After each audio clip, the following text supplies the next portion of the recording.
अमरावती जिल्ह्यातील मेलघाटमधील आदिवासी बांधव व मका उत्पादक शेतकऱ्यांची सामाजिक कार्यकर्ते बंड्या साने यांच्या नेतृत्वात आजपासून परतवाडा येथून पायदळ पदयात्रा सुरू झाली आहे। 6 दिवसाचा पायदळ प्रवास करत शेकडो आदिवासी बांधव नागपूर हिवाळी अधिवेशनावर धडकणार आहे। मका पिकाला 2400 रुपये प्रति क्विंटल हमी भाव द्यावा, लाकूड कामगाराचे प्रमाणपत्र आदिवासी बांधवांना द्यावं, यासह पाणी, वीज, रस्ते, अन्य मूलभूत सुविधांसाठी सुरू असलेल्या नागपूर अधिवेशनावर हा पायदळ मार्च काढणार असून या ठिकाणी मुख्यमंत्री देवेंद्र फडणवीस यांना निवेदन देण्यात येणार आहे। तब्बल 190 किलोमीटरचा पायदळ प्रवास करत आदिवासी बांधव शेतकरी नागपुरात 6 दिवसानंतर दाखल होणार आहे। या संदर्भात त्यांनी ही मंडल न्यूजशी बोलताना अधिक माहिती दिली। मेळघाट आणि अचलपूर परिसरातील आदिवासी व अन्य समाजाच्या बांधवांनी मोठ्या प्रमाणात यंदा मकाचं पीक घेतलेलं आहे। त्या मका पिकाला केंद्र शासनाने ठरविल्याप्रमाणे 2 जूनच्या पत्राप्रमाणे 2400 रुपये हमी भाव मिळाला पाहिजे आणि त्याचसोबतच त्या मका पिकाची नोंदणी करणं, खरेदी करणं, त्याचा मोबदला देणं, खरेदी करण्याची मर्यादा वाढवणं, त्याच्यातल्या टेक्निकल अडचणी दूर करणं आणि या शेतकरी बांधवांना न्याय देणं।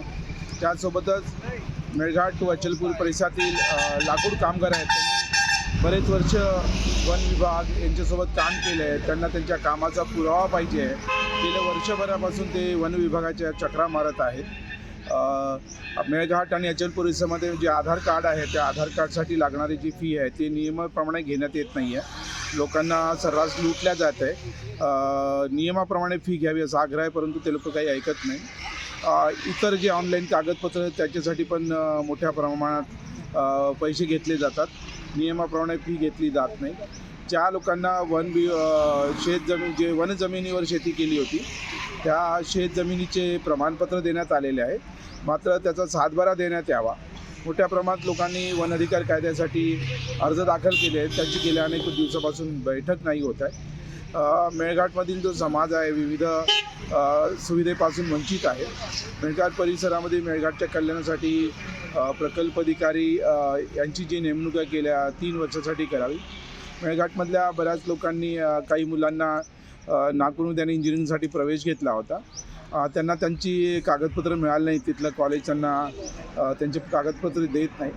अशा विविध गोष्टीसाठी आम्ही समस्यांचं गाठाडं घेऊन माननीय मुख्यमंत्री महोदय महाराष्ट्र राज्य यांना भेटायला निघालो आहोत।